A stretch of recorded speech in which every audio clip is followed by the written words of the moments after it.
যে নবী গায়েবের সংবাদদাতা, ভবিষ্যতের বক্তা, যে নবীর কলমা আমরা পড়েছি লা ইলাহা ইল্লাল্লাহু মুহাম্মাদুর রাসূলুল্লাহ সাল্লাল্লাহু আলাইহি ওয়াসাল্লাম, যে নবী 53 বছর যাবত মক্কাতে থাকার পর হিজরত করে মক্কা ছেড়ে মদিনায় গেলেন, যে নবী 63 বছর যাবত এই পৃথিবীতে বাহ্যিক দৃষ্টিতে থাকার পর যে নবী পর্দা নিলেন, যে নবী মদিনাতুল মুনাওয়ারায় আজ অবধি কিয়ামত পর্যন্ত হায়াতুল নবী, জিন্দা নবী, ওই নবী আকরাম নূরে মুজাসসাম জনাবি মুহাম্মদ রাসূলুল্লাহ সাল্লাল্লাহু আলাইহি ওয়াসাল্লাম সম্পর্কে আল্লাহর অটুট সংবিধান থেকে পড়েছি মুহাম্মদ রাসূলুল্লাহ সাল্লাল্লাহু আলাইহি ওয়াসাল্লাম। সংক্ষিপ্ত সময়ে আপনাদের সামনে দু চারটি কথা বলে বক্তব্য সমাপ্তি কাম্য। তার পূর্বে আপনাদেরকে জিজ্ঞাসা করব, অর্থাৎ 3টা প্রশ্ন করব, 3টা প্রশ্নের উত্তর আপনাদেরকে দিতে হবে। আপনারা হয়তো মনে মনে ভাবছেন মৌলানা সাহেব কি প্রশ্ন করবেন, আমরা যদি উত্তর না দিতে পারি। কোনো চিন্তার ব্যাপার নয়, খুবই আসান প্রশ্ন, উত্তর সবারই কাছে আছে। প্রথম প্রশ্ন হচ্ছে আল্লাহ পাক রব্বুল আলামিন সর্বশক্তিমান, তাই না? আল্লাহ ছাড়া কেউ কিছু করতে পারে না। আল্লাহ পাক রব্বুল আলামিন যা ইচ্ছা তাই করতে পারেন। 1 নম্বর প্রশ্ন, সমস্ত জিনিসের উপরে ক্ষমতাবান আল্লাহ পাক।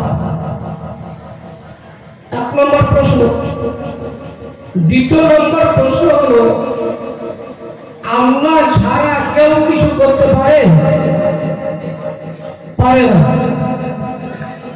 তৃতীয় নম্বর প্রশ্ন, আল্লাহ ছাড়া কোন জিনিস করার কারোর ক্ষমতা আছে? নাই। এই 3টা প্রশ্নের উত্তর আপনাদের কাছ থেকে পেয়েছি, কিন্তু এই উত্তরের মাধ্যমে আমি এবারে এতরাজ করব, বলবো যে 3টা প্রশ্নের উত্তরে 2টো প্রশ্নের উত্তর আপনারা ভুল দিয়েছেন, একটা সঠিক। সঠিক কোনটা? যেটা হচ্ছে আল্লাহ সর্বশক্তিমান, আল্লাহ প্রতিটি জিনিসের উপরে ক্ষমতাবান। ভুল কোনটা? আল্লাহ ছাড়া কেউ কিছু করতে পারে না, আল্লাহ ছাড়া কাউরির কোনো ক্ষমতা নাই। আল্লাহ ছাড়া কেউ যদি কিছু না করতে পারে তো সাপে কামড়াই গেল। আল্লাহ ছাড়া কেউ যদি কিছু না করতে পারে কুকুরে কামড়াই গেল। আল্লাহ ছাড়া কাউরির কিছু করার যদি ক্ষমতা না থাকে তো কারেন্টে শর্ট মারে গেল। যারা বলে যে আল্লাহ ছাড়া কেউ কিছু করতে পারে না, তাদের উদ্দেশ্য এটাই যে আল্লাহ ছাড়া আল্লাহর নবী কিছু করতে পারে না, সাহাবায়ে কেরাম কিছু করতে পারে না, সুহাদায়ে কেরাম কিছু করতে পারে না, আহলে বাইত কিছু করতে পারে না। যারা বলে আল্লাহ ছাড়া কেউ কিছু করতে পারে না, তাদের বলার উদ্দেশ্য এটাই যে আল্লাহর ওলিগণ কিছু করতে পারে না। কিন্তু উলামায়ে আহলে সুন্নাহ ওয়াল জামাত বলে হ্যাঁ হ্যাঁ, আল্লাহ সর্ব জিনিসের উপরে শক্তিমান, ক্ষমতাবান, কিন্তু আল্লাহ ছাড়া কেউ কিছু করতে পারেন যাদেরকে আল্লাহ পাক রব্বুল আলামিন ক্ষমতা দান করেন। পিঁপড়াকে ক্ষমতা দিয়েছে তাই বলে তারা কাঁপড়ায়, সাপকে ক্ষমতা দিয়েছে তাই বলে তারা ডং মারে। দেখতে হবে আল্লাহ পাক রব্বুল আলামিন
বক্তা জনাবি মুহাম্মদ রাসূলুল্লাহ সাল্লাল্লাহু আলাইহি ওয়াসাল্লামকে কতটা পাওয়া দিয়েছে।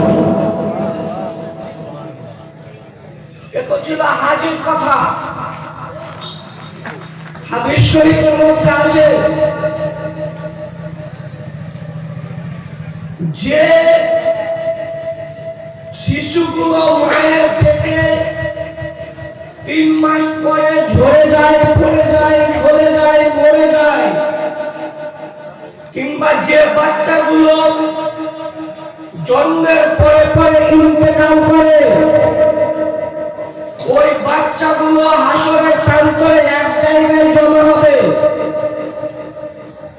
আজকে যেমন আমরা বিভিন্ন এলাকা থেকে হুজুরের দরবারে হাজির হয়েছি, কিয়ামতের প্রান্তরে হিসাবকালে হাসরের মাঠে কচি কচি বাচ্চারা হাজির হবে। আল্লাহ পাক তাদের সামনে দণ্ডায়মান হবেন। আল্লাহ বলবেন, কচি কচি বাচ্চারা, শিশু সন্তানেরা, তোমরা তো দুনিয়াতে গিয়ে পাপ করার কোনো টাইম পাওনি, তোমাদের দ্বারাই তো কোনো গুনাহ হয়নি, তাই আমি আল্লাহ তোমাদেরকে অর্ডার করতেছি বিনা হিসাবে তোমরা জান্নাতে চলে যাও। সেই মুহূর্তে আল্লাহর দরবারে কচি কচি বাচ্চাদের জবান খুলে যাবে, স্লোগান দিবে, ইয়া আল্লাহ, আমরা তোমার জান্নাতে যেতে রাজি নই, তোমার জান্নাতে যাব না। আল্লাহ বলবেন, তার কারণ কি? কচি কচি বাচ্চারা বলবে, ইয়া আল্লাহ পাক, অনেক বাপ মায়ের সন্তান পেয়েছে, সন্তানাদি পেয়েছে, বাপ মায়ের জান ভরেছে, প্রাণ ভরেছে, বুক ভরেছে, ইয়া আল্লাহ, আমাদের পিতা মাতা আমাদেরকে পাইনি, আমাদের পিতা মাতার জান ভরেনি, প্রাণ ভরেনি, বুক ভরেনি, তাই তোমার কাছে আবেদন, যতক্ষণ পর্যন্ত আমাদের সঙ্গে আমাদের পিতা মাতাকে না দেওয়া হবে, তোমার জান্নাতে যাব না। আল্লাহ পাক রব্বুল আলামিন কচি কচি বাচ্চাদেরকে, শিশু সন্তানদেরকে পাওয়ার দিয়ে দিবেন, ক্ষমতা দিয়ে দিবেন, বলবেন, কচি কচি বাচ্চারা, আপন আপন বাপ মায়ের হাত ধরে নাও আর বিনা হিসাবে জান্নাতে নিয়ে চলে যাও। যদি আল্লাহ পাক কচি কচি বাচ্চাদেরকে, যদি শিশু সন্তানদেরকে যদি এতটা পাওয়ার দিয়ে থাকেন, আল্লাহ ওলি হেলালুদ্দিন চিশতিকে কতটা পাওয়ার দিয়েছেন? যদি হেলালুদ্দিন চিশতিকে এতটা পাওয়ার দেন, তো গাউসে আজমকে কতটা পাওয়ার দিয়েছেন? গাউসে আজমকে যদি এতটা পাওয়ার দেন, তো বিশ্বনেতা মুহাম্মদ রাসূলুল্লাহ সাল্লাল্লাহু তাআলা আলাইহি ওয়াসাল্লামকে কতটা পাওয়ার দিয়েছেন? বুঝা গেল যে আল্লাহ ছাড়া অন্যরাও কিছু করতে পারেন, যাদেরকে আল্লাহ পাক রব্বুল আলামিন পাওয়ার দিয়েছেন। আজ অনেক প্রশ্ন আছে। আজ আমরা যদি মাজার শরীফে জিয়ারত করতে গিয়ে আউলিয়া ইকরামের ওসিলা নিয়ে খোদার দরবারে দোয়া করি, তো এই দোয়াটা হচ্ছে শিরক, বেদাত। কেন? মানে আল্লাহ ছাড়া কাউরির কাছে চাওয়া জায়েজ না। আচ্ছা, আল্লাহ ছাড়া কাউরির কাছে চাওয়া জায়েজ আছে কি জায়েজ নেই? যদি আল্লাহ ছাড়া কাউরির কাছে যদি চাওয়া জায়েজ না হয়, তাহলে বেটা বাপের কাছে পয়সা চাইলে জায়েজ হবে? হবে না। বাপ বেটার কাছে পয়সা চায়, জায়েজ হবে না। বিবি স্বামীর কাছে পয়সা চায়, যদি দিয়ে দেয়, জায়েজ হবে না। বুঝা গেল? আল্লাহর কাছেও চাওয়া জায়েজ আছে, নবীর কাছেও চাওয়া জায়েজ আছে, আল্লাহর কাছেও চাওয়া জায়েজ আছে, আউলিয়া ইকরামের কাছেও চাওয়া জায়েজ আছে। বলছে এটা শিরক। কেন? বলে আল্লাহ ছাড়া কাউরির কাছে চাওয়া জায়েজ নেই। আল্লাহ ছাড়া কেউ কিছু দিতে পারে না, কিন্তু তারা হাদিস জানে না। নবীর দরবারে এক সাহাবী যার নাম হযরত রাবি, নবী আমার ওযু করছেন, হযরত রাবি ওযু করার জন্য পানি দিচ্ছেন। নবীর ওযু শেষ হলো, নবী পাক সাল্লাল্লাহু আলাইহি ওয়াসাল্লাম বলেন, হযরত রাবি তুমি আমাকে গোসল করার জন্য ওযু করার জন্য পানি দিলে? বলে হ্যাঁ ইয়া রাসূলুল্লাহ দিলাম। নবী বলতেছেন, হযরত রাবি তুমি আমাকে ওযু করার জন্য পানি দিলে, তার জন্য তুমি আমার কাছে চাও, বলুন সুবহানাল্লাহ। নবী বলছেন তুমি চাও, আর এরা বলছে যে আল্লাহ ছাড়া নবীর কাছে চাওয়া জায়েজ নাই, গাউসে আজমের কাছে চাওয়া জায়েজ নাই, খাজা মঈনুদ্দিন চিশতির কাছে চাওয়া জায়েজ নাই, হেলালুদ্দিন চিশতির কাছে চাওয়া জায়েজ নাই। আর নবী বলছেন সাহাবী তুমি চাও। সাহাবী বলছেন হুজুর কি চাইবো? হুজুর কি চাইবো? নবী পাক বলছেন সাহাবী তুমি যা চাইবে আমি তাই দেব, বলুন সুবহানাল্লাহ। আমার কাছে যদি কোনো ব্যক্তি বলেন যে মাওলানা সাহেব আপনার মোবাইলটা দেন, আমি দিতে পারবো কি পারবো না? পারবো না, দিব না সে কথা আলাদা, কিন্তু পারবো। কেউ যদি বলে যে রুমালটা দেন, দিতে পারবো কি পারবো না? পারবো, দিব না সে কথা আলাদা। কেউ যদি বলেন মাওলানা সাহেব মাইকের লাউড স্পিকারটা দেন, আমি দিতে পারবো। আর যদি দিয়েই দিই তো মাইক বানানোকে ছাড়বে কেন? লাউড স্পিকারের মালিক আমি নই, বক্সের মালিক আমি নই, স্টেজের মালিক আমি নই, দেওয়া না দেওয়ার ব্যাপার আমার নয়। মোবাইলের মালিক আমি, দিতেও পারি নাও দিতে পারি। টুপির মালিক আমি, দিতেও পারি নাও দিতে পারি। রুমালের মালিক আমি, দিতেও পারি নাও দিতে পারি। নবী বলছেন সাল, তুমি চাও। সাহাবী বলছেন হুজুর কি চাইবো? নবী বলছেন তুমি যা চাইবে আমি তাই দিব। তাহলে বুঝা গেল নবী আমার সমস্ত কিছু নেবেন। সাহাবী বলছেন হুজুর জান্নাত যদি চাই, বলে জান্নাত দিয়ে দিব। যদি পুলসেরাত চাই, নবী বলছেন দিয়ে দিব। যদি আসমান চাই, নবী বলছেন দিয়ে দিব। যদি জমিন চাই, নবী বলছেন দিয়ে দিব। হুজুর যা চাইবো তাই। নবী বলছেন হ্যাঁ সব তুমি চাও। নারে তাকবীর, তুমি চাও।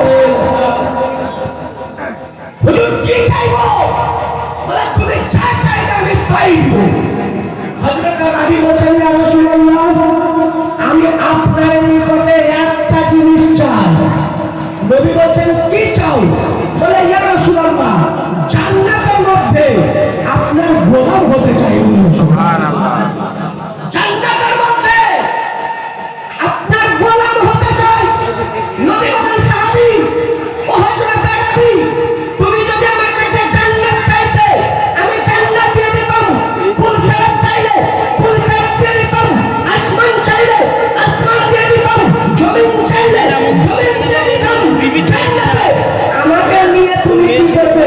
হযরত রাবি বলেন ইয়া রাসূলুল্লাহ হ্যাঁ হ্যাঁ আপনার কাছে যেটাই চাইতাম সেটাই পেতাম। যদি জান্নাত চাইতাম তো জান্নাত পেতাম। পুলসেরাত চাইলে পুলসেরাত পেতাম। হাউজে কাউসার চাইলে হাউজে কাউসার পেতাম। আসমান চাইলে আসমান পেতাম। জমিন চাইলে জমিন পেতাম। কিন্তু ইয়া রাসূলুল্লাহ যেটা চাইতাম না সেটা পেতাম না। যেটা চাইতাম না সেটা পাইতাম না। ইয়া রাসূলুল্লাহ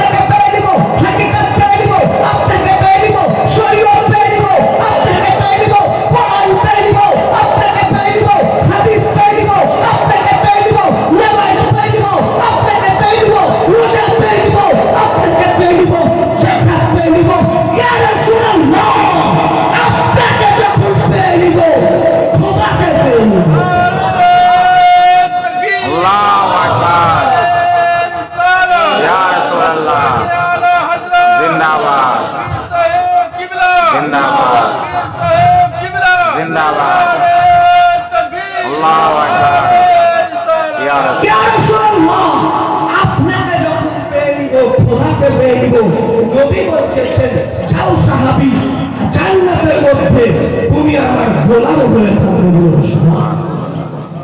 আর এরা বলছে যে আল্লাহ ছাড়া নবীর কাছে চাওয়া জায়েজ না। জায়েজ আছে কি নাই?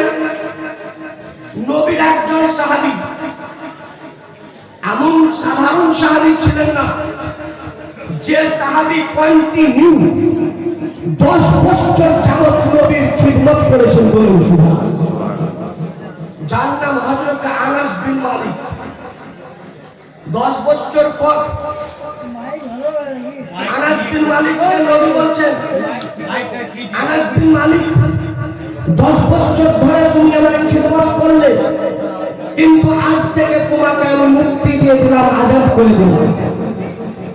হযরত আনাস বিন মালিক ঝরঝর করে কান্না করছেন। নবী বলছেন, কাঁদছো আনাস বিন মালিক? বলে, ইয়া রাসূলুল্লাহ, আপনার গোলামি থেকে বঞ্চিত হয়ে গেলাম, তার জন্য আমি কান্না করতেছি। নবী পাক সাল্লাল্লাহু আলাইহি ওয়াসাল্লাম বলছেন, আনাস বিন মালিক, আমি নবী তোমার বিবাহের ব্যবস্থা করেছি, তুমি কি বলতে চাও? আনাস বিন মালিক বলছেন, হুজুর রাজি আছি। আমার পয়গম্বর হাবিবে কিরদার নাইবে পরওয়ারদিগার জনাবি মুহাম্মদ রাসূলুল্লাহ সাল্লাল্লাহু আলাইহি ওয়াসাল্লাম আনাস বিন মালিকের বিবাহ দিয়ে দিলেন। দুটো সন্তান জন্ম হলো। আনাস বিন মালিকের বাড়িতে অভাব এসে গেল, অনাটন এসে গেল। আনাস বিন মালিকের 2 সন্তান 3 দিন যাবত অনাহার। মায়ের নিকটে গিয়ে বলছেন, আম্মা জান আলজু, কলিজা ফেটে যাচ্ছে আম্মা জান, খিদার জ্বালা। আজ 3 দিন পর্যন্ত কোনো খাবার খেতে পাইনি। আনাস বিন মালিকের বিবি আনাস বিন মালিকের কাছে গিয়ে বলেন, স্বামী জান, 2 সন্তান আজ 3 দিন পর্যন্ত অনাহার অবস্থা, আপনি কিছু খাবারের ব্যবস্থা করুন।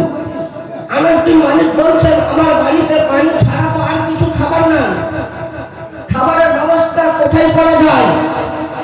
হযরত আনাস বিন মালিক সিদ্ধান্ত নিলেন, যদি খাবারের ব্যবস্থা হয় তো নবীর দরবার থেকে হবে। সুবহানাল্লাহ আনাস বিন মালিক কি জানতো না যে আল্লাহ ছাড়া নবীর কাছে যাওয়া জায়েজ নাই? আনাস বিন মালিক কি জানতো না যে আল্লাহ ছাড়া নবীর কাছে খাবারের ব্যবস্থা হবে না?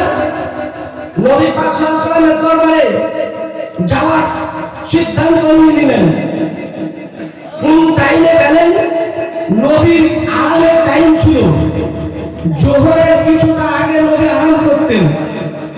ওই সময় আনাস বিন মালিক নবীর দরজায় আওয়াজ দেন। নবী বলেন, কে? বলে, হুজুর আমি আনাস বিন মালিক, আমার পয়গম্বর মুহাম্মদ রাসূলুল্লাহ আনাস বিন মালিককে কত ভালোবাসতেন, যেমন বলেছেন হুজুর আমি আনাস বিন মালিক, তো নবী আমার ধরতে চলে এলেন। কেমন ভাবে এলেন? নবীর গায়ে একটা চাদর ছিল, যে চাদরটা আগে দিকেও ঝুলছিল, পিছন দিকেও ঝুলছিল। নবী চাদরটা ঠিক করার সময়কে সময় মনে করেননি, আনাস বিন মালিকের মতো দরজা খুলে দিলেন। আনাস বিন মালিক, কি কারণে এসেছো?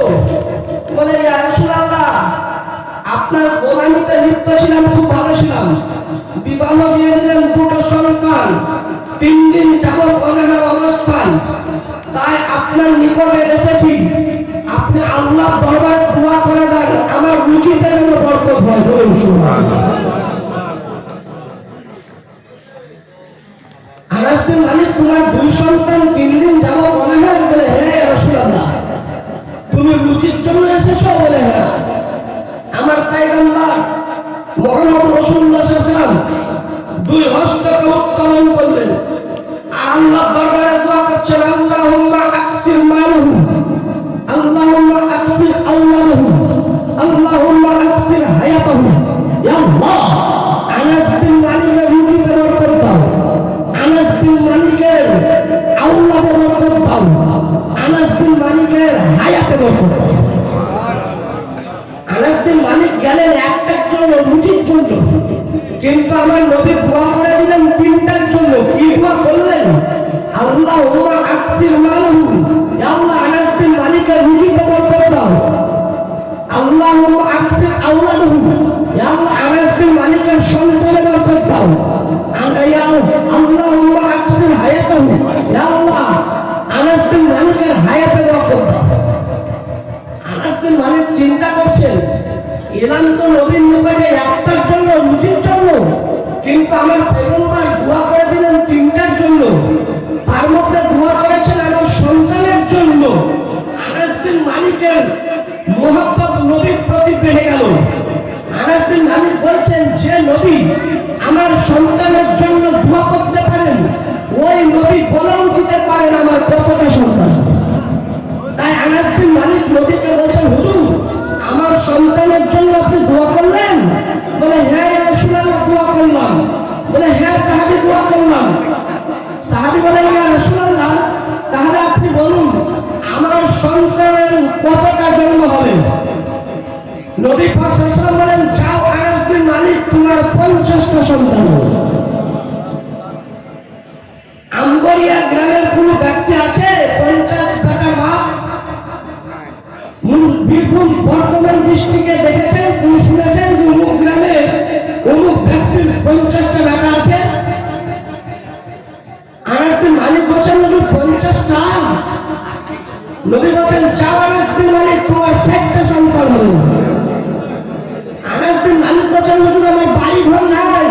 বলে তোমার 70টা সন্তান হবে। আনাস বিন মালিক বলেন, হুজুর খাওয়াবো কি? বলে যাও তোমার 80টা সন্তান হবে।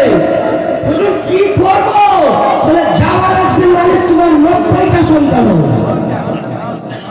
আনাস বিন মালিক চিন্তা করছেন, তো কথাই কথাই 10টা করে বেড়ে যাচ্ছে ট্রেনের চেকিংয়ের মতো।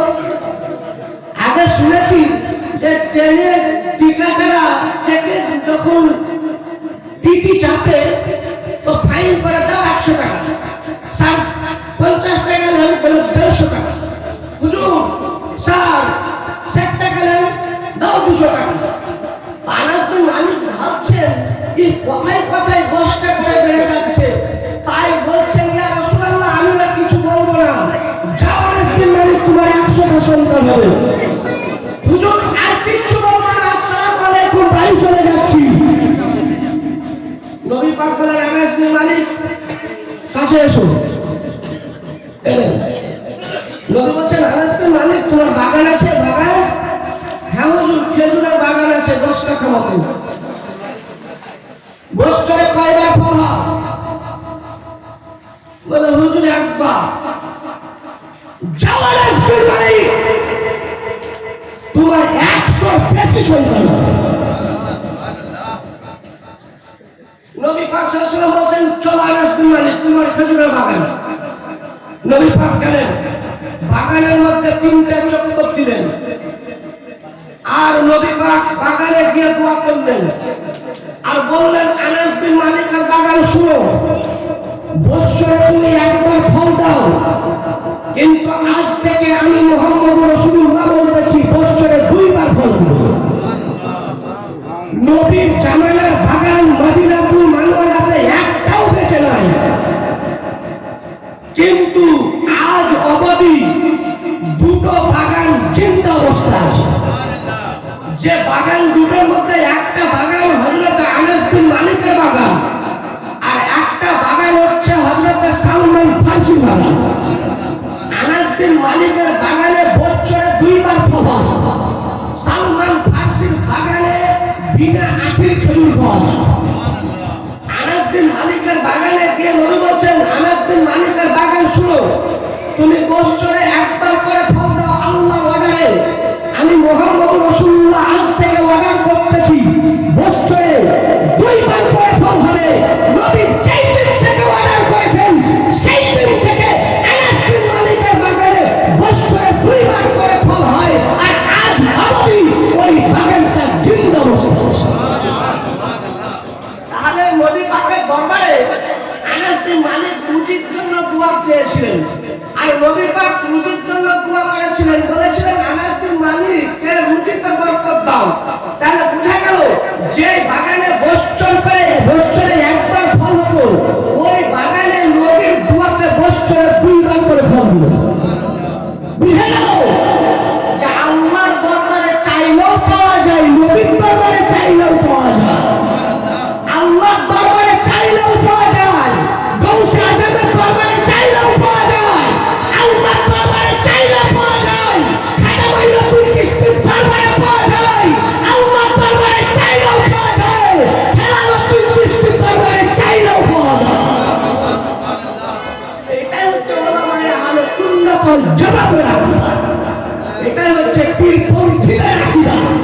এটাই হচ্ছে সাহাবাই কেরামের আকীদা, এটা হচ্ছে আহলে বাইতের আকীদা।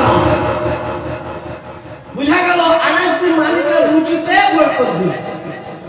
এবারে জানতে হবে নবী পাক যে আনাস বিন মালিকের সন্তানের জন্য দোয়া করেছেন আর বলেছেন আনাস বিন মালিক যাও তোমার 100 বেশি সন্তান হবে, ওই নবীর দোয়ার বরকতে আনাস বিন মালিকের কতটা সন্তান হয়েছিল আপনাদের জানা দরকার আছে না নাই? আছে। যাদের দরকার আছে তারা হাত তুলুন তো।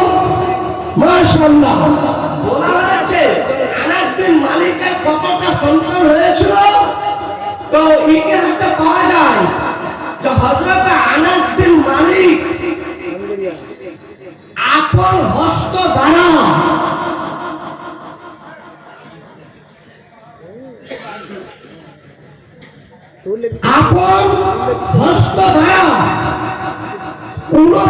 টি সন্তানকে দফন করেছেন।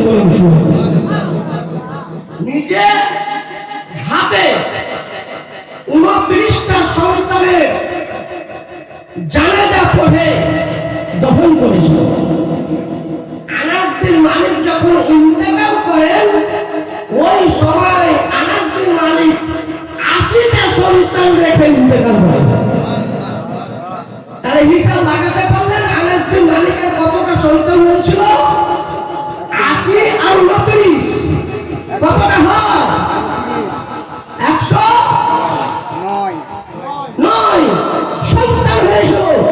তার দুয়ার বরকতে হাবিবে দিলদার নাইবা পরওয়ারদিগার জনাবি মুহাম্মদ রাসূলুল্লাহ সাল্লাল্লাহু তাআলা আলাইহি ওয়াসাল্লামের দুয়ার বরকতে। আর আজ কিছু হিজরা বলো আচ্ছা যা চাইবা আল্লাহর কাছে চাও, আল্লাহ ছাড়া কেউ কিছু দিতে পারে না। আলামায়ে আহলে সুন্নাত ওয়াল জামাতের আকীদা হলো আল্লাহও দিতে পারেন, নবীও দিতে পারেন। বলুন সুবহানাল্লাহ। কেননা আল্লাহ পাক আমার নবীকে দেওয়ার মালিক করে দিয়েছেন, জান্নাতের মালিক বানিয়ে দিয়েছেন, হাউজে কাউসারের মালিক বানিয়ে দিয়েছেন, কুলসিরাতের মালিক বানিয়ে দিয়েছেন, সাতবাক আসমানের মালিক বানিয়ে দিয়েছেন, সাতবাক জমিনের মালিক বানিয়ে দিয়েছেন আমার পয়গম্বর জনাবি মুহাম্মদ রাসূলুল্লাহ সাল্লাল্লাহু আলাইহি ওয়াসাল্লাম। আনাস বিন মালিকের জন্য আরেকটা দোয়া করেছেন। কি দোয়া করেছেন? ইয়া আল্লাহ আনাস বিন মালিকের হায়াতে বরকত দাও, আয়ুতে বরকত দাও। তো আনাস বিন মালিক কতদিন বেঁচে ছিল নবীর দোয়ার বরকতে? বলা হয়েছে হযরতে ইমামে আজম আবু হানিফা 7 জন সাহাবীকে দেখেছেন। কতজন সাহাবীকে? 7 জন সাহাবীকে দেখেছেন। আমাদের ইমামে আজম আবু হানিফা রাদিয়াল্লাহু তাআলা 7 জন সাহাবীর মধ্যে একজন হযরত আনাস বিন মালিক।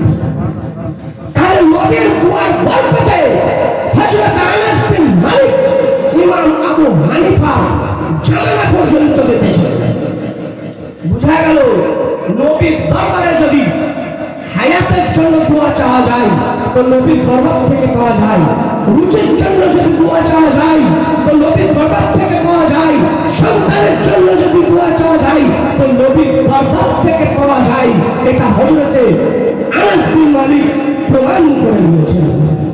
দাদার পবিত্র কোরআন থেকে পড়েছি মুহাম্মদুর রাসূলুল্লাহ সাল্লাল্লাহু আলাইহি ওয়াসাল্লাম। সবাই সংক্ষিপ্ত বক্তা এসে উপস্থিত হয়ে গেছেন, তাই ওনাকে বসিয়ে না রেখে ওইখান থেকে আমার বক্তব্য সমাপ্তি। ভাষার মাধ্যমে ভুল ত্রুটি ক্ষমা প্রার্থী। আসসালামু আলাইকুম ওয়া রাহমাতুল্লাহি ওয়া বারাকাতুহু।